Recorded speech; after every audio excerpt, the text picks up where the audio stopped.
My first task is to congratulate this great place for this great thing that they have done today. This place, Dixie's, has made history today for two reasons. The first and most important reason is that they've given over their entire restaurant for the entire day for the relief of the suffering people in Gaza, who over the last few weeks have suffered relentless bombardment from the world's most powerful airplanes, rockets, missiles. They talk about Palestinian rockets, which are Guy Fawkes Night rockets compared to the high-powered weaponry that has been raining down upon them. And Dixie's didn't just talk the talk, they walked the walk. They put their money where their mouth was, and the people of Batley have responded. I've been here over the last few hours several times, and the stream of people going in has been extremely impressive, and I hope it continues for the rest of the night. So that's history number one.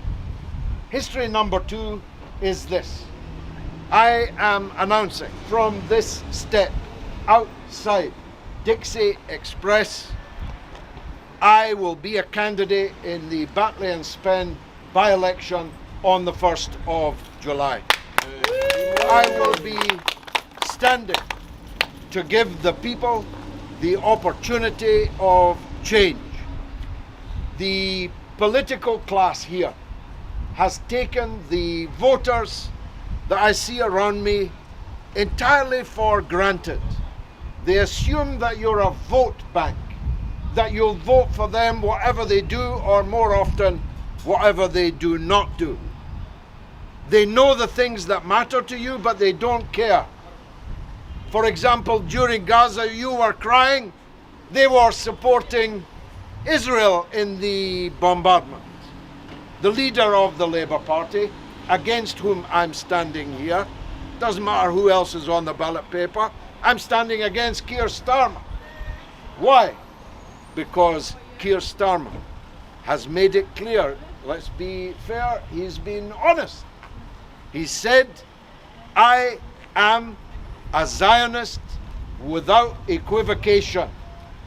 The meaning of equivocation is unconditional. He unconditionally supports Israel.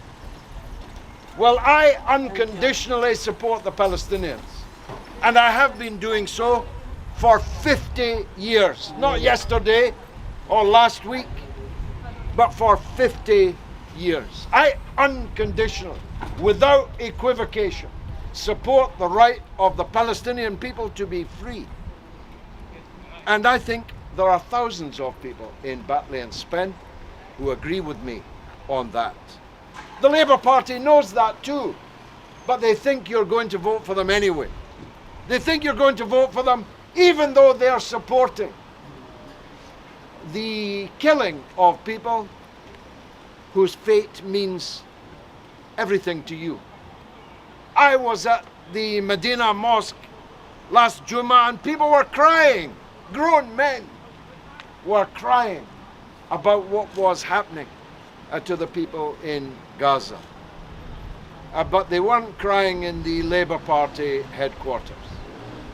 They were, without equivocation, supporting Israel. Now, of course, I'm not here only to speak about Palestine, though that is extremely important, and that's the subject of today.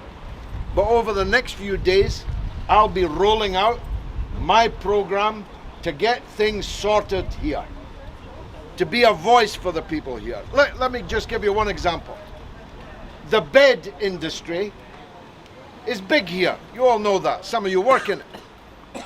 Thousands of people work in it. But nothing has been done to help the bed factories here in this constituency and in Dewsbury next door. Why? Why are some people able to access? millions in government support, and prior to that, European Union support, but not the people in the bed factories here that give employment to thousands of people. I know we're the bed capital of Britain, but that doesn't mean the politicians have got to be asleep on the job. But they have been asleep on the job, and I'm here to waken them up. Trust me, the announcement I've just made to you will right now be disturbing Keir Starmer and the top leaders of the Labour Party. What do you think about Kim Ledbetter? I'm not standing against Kim Ledbetter. I'm standing against Keir Starmer's Labour Party. We need to get rid. We need to get rid of Keir Starmer, and I'll make a prediction to you, ma'am. If I win here on the 1st of July, Keir Starmer will be out before the summer holidays. Certain. He'll be overthrown by his own MPs. He'll be overthrown because they know that he's a block of wood that isn't leading them anywhere. So trust me on that. If I win on July the 1st, Keir Starmer will be able to relax on his summer holidays as the ex-leader of the Labour Party. That's why I'm standing here. Thank you very much for being an audience for this announcement. Why they kicked out Jeremy Corbyn as a leader? What's wrong with him? You're too honest. Let's be blunt about this. All the people that stood up for the Palestinians in the Labour Party have all been expelled. Think about it.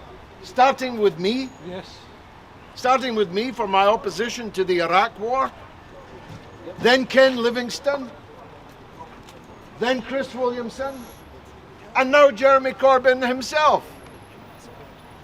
Just over a year ago he was the leader of the Labour Party. Now he's out of the Labour Party. What kind of Labour Party is that? So, Corbyn's supporters want rid of Keir Starmer, but so do Tony Blair's supporters want rid of Keir Starmer. That's how I know he'll be out. He'll be caught between the two different blocks in the Labour Party that both know he's a loser. He's a loser, but he's a loser that unequivocally supports what happened in Gaza just a week or two ago. One more question. Yes. Why there is a race between Tory Boris Johnson and the Keir Starmer to support Israel? Why they always support them unconditionally? Well, they do so for a whole number of complex reasons. But the most important one is this. They think that you are going to vote for them anyway. Exactly.